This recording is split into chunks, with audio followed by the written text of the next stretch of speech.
So we'll jump to the new album in just a minute. I do want to ask though, Aaron, you mentioned that there were no intentions going into your early recordings, your early jams, but at the time that we're talking, you've got quite a few albums under your belt, and so clearly the band moved to something much more serious very quickly. Once that happened, what were your goals at that point? What were you guys hoping to accomplish? So we're talking about after we started doing proper albums. Is that the question? Yeah. I think it's just kind of an organic progression. It's never been a career. We don't pay our bills with it. So in a way, it's kind of stayed the same as the early days to some degree. It's not high pressure. There's not a lot of business involved. So basically it's just we got some traction with our first record, and it was just a bit empowering to see that some people cared and word was getting around, and that kind of just encourages you to keep writing. You don't feel completely defeated about the work you're putting in. And that's really all it took. I mean, we love writing music. It's definitely the focus of the band more than playing live shows or anything. So it's just been, one album at a time. Just you put one out, and then you wait a little while and you start to feel the itch to write some more songs at some point. And then, usually about 3 years, sometimes 2. It's just been just an organic process where we want to keep writing. And that's pretty much all it is. And Evan and Jordan, same answer for you guys? Thinking back when we were in our 20s, I think for a moment there was maybe an interest in making it a bigger part of our lives, maybe. I think we had flirted with the idea of maybe going on longer tours, maybe even, a European tour or possibly like a world tour. Like there was some feelings about, well, what if we took it to the next step? I don't think it was ever pursued intentionally. We never, quit all of our jobs and made a concerted effort for that to happen. But I think maybe had circumstances presented themselves to us in a way that was really compelling, we may have taken that leap. But especially now, we're really interested in writing music. We like continuing to explore new ideas and just get more material out there. And I think that's kind of where our heads have been for quite a few years at this point. Yeah, and I agree with everything that has been said already. I do and did have ambitions to sort of like do music full time, but I never thought that Falls would be the only avenue for that. So I have another group too that I write for, and I teach lessons and stuff and perform. Like I did a classical guitar performance yesterday, and I've like pivoted into working on video game soundtracks and like work full time as a sound designer for video games. So it's kind of like all part of the same current for me. Falls is a huge part of it, and like the longest running part, and has, I think, reached the most people. But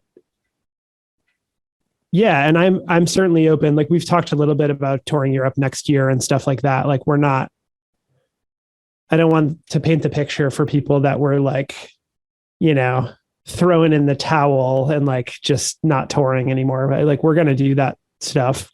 It feels like we're not, because it's been so long with COVID taking over everyone's life, and we've been slow to get back to playing live intentionally, but I think we will do some stuff next year.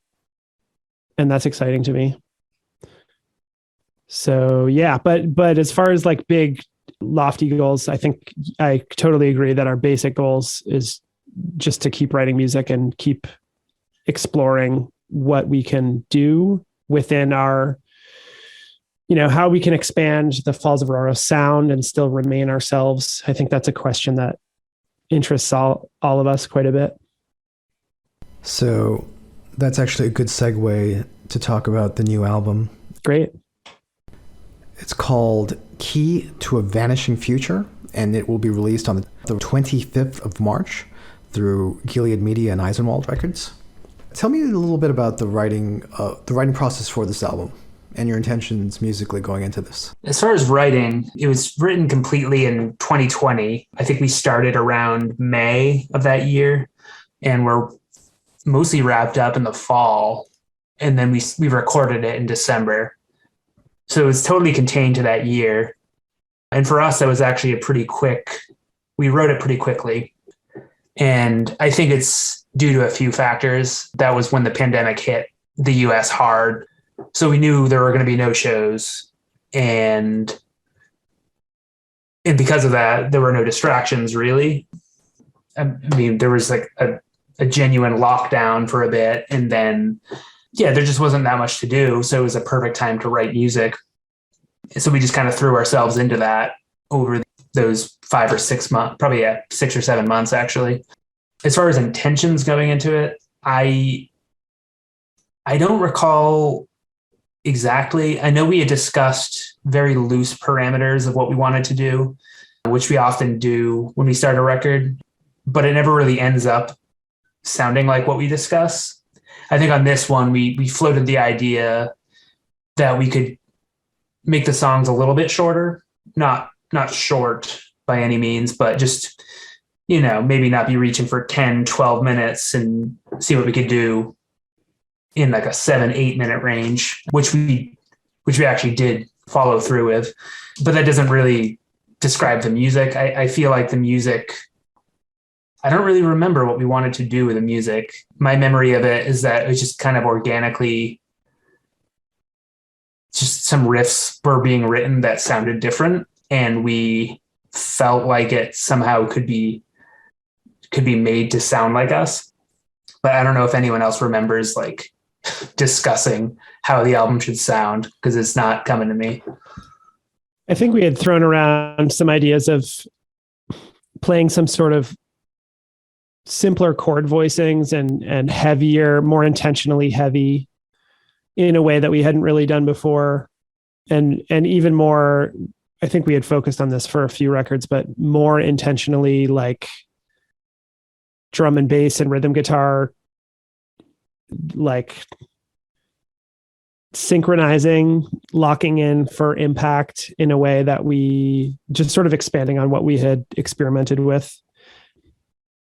More, not a lot, but more death metal influence just sort of sprinkled throughout. It's certainly not death metal, but I think just maybe darker chord shapes, chord voicings. Yeah. It's a funny question because we often, when we first start the writing process, do have some discussion. It's usually pretty loose about what we want to do. And I thought it was funny when Aaron said following through, because so frequently we didn't follow through with what we set out to do. Like we go in, we have this general idea of what we're going for, and then like 2 weeks later we're in a completely different area. And we just, we go where it takes us instead of trying to force a sound that isn't coming to us sort of organically. And I think over the years, like especially for the latest album, we've gotten a little bit better at keeping that in our heads, I think, long enough to write riffs and get something down. I think we did a good job. Good job, everyone. Thank you. Thanks.